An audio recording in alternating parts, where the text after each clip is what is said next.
Hello. So, if you are unaware, tomorrow, Thursday, March 10th, is a big day for me. My second book, Fairy Godmurder, releases into the world. I cannot wait for everybody to meet Gwen, my fairy godmother with a vendetta, and Chessa, the upbeat pixie sleuth, who I love so much, and Samson, and all my other characters who, frankly, I would love to go grab a beer with. um, you can meet them all tomorrow, and I'm so excited about that. Also, that means that the pre-sale competition that I am having with Richard Fife comes to an end.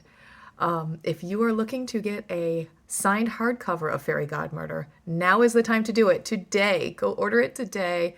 Help win me a bottle of rum that I so deserve. Believe me, I do. You haven't met my children. But not that Richard doesn't also deserve a bottle of nice scotch. His book is fabulous. And I hope that everybody buys Conflict Born, just not until after I win, okay? Anyway, I was going to take a page from Richard's book, but not literally. I'm going to do a little reading for you, just like he did.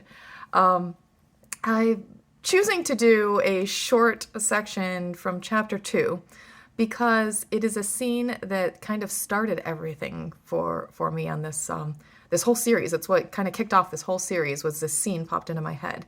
I actually wrote about that for Bishop O'Connell's blog, which is coming out today. I'll post there for his blog. Thank you for letting me do that, by the way. But I thought it was a good opportunity to read that scene to you. So grab a drink of your choice. It doesn't have to be beer. Mine is Bright Day Coming from Three Taverns. It's a hazy IPA and it is delightful. But grab whatever you want and settle on in. I've got a little reading to do for you. Yeah, so this scene totally just popped into my head, and now we have the Fractured Face series. So thank you, overactive imagination. Gwen tugged at the collar of her restrictive button-up shirt, soaked through with rain.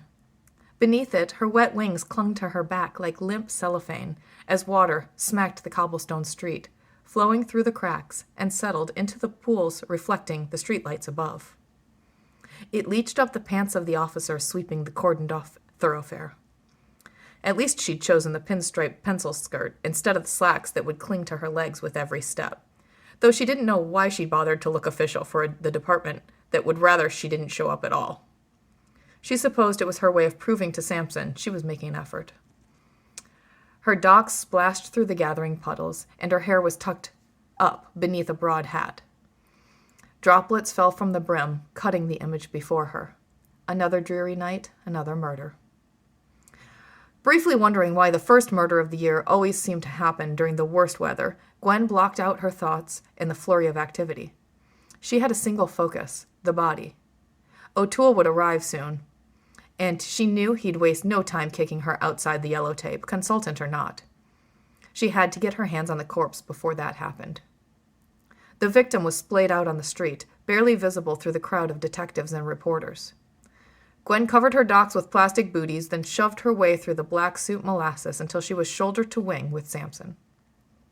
She didn't bother to acknowledge him. She needed to control the chaos around her if she was going to get a good read on the scene. "Everyone back now!" Her voice cut through the din of chatter and speculation. The suits shifted to clear her path. The goblin from the precinct raised a lip to show a fang, but his partner dragged him out of the way. Gwen knew she held no real power here, but as long as Sergeant Detective Samson Wayne brought her in to consult, the rest of the department tolerated her presence. Well, mostly. She used that. This was her crime scene, just like the others, at least until it wasn't. She squatted next to the body. A brownie, 1.5 feet tall, with a wrinkled, gaping mouth and pruned skin, lay face up on the cobblestone, his head bent at an unnatural angle, and glassy eyes gazing at nothing. Twin streams of blood originating from his wide nostrils mixed with rain in his wiry hair and in the wrinkles of the skin at the base of his pointed ears.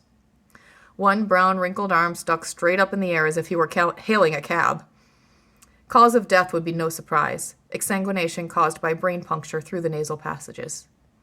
Gwen had known COD before she'd arrived on site, when she was settled into her chair for the evening, phone in hand. Seeing the body merely confirmed it.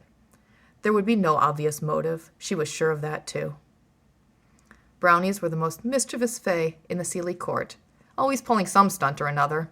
There are many legitimate reasons to kill a brownie, but this was the work of the brain scraper. So yeah, that's just a little piece of chapter 2. And it is where everything started.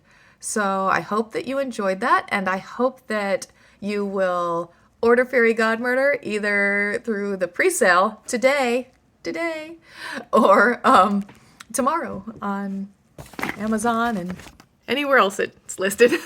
Thanks a lot. Bye.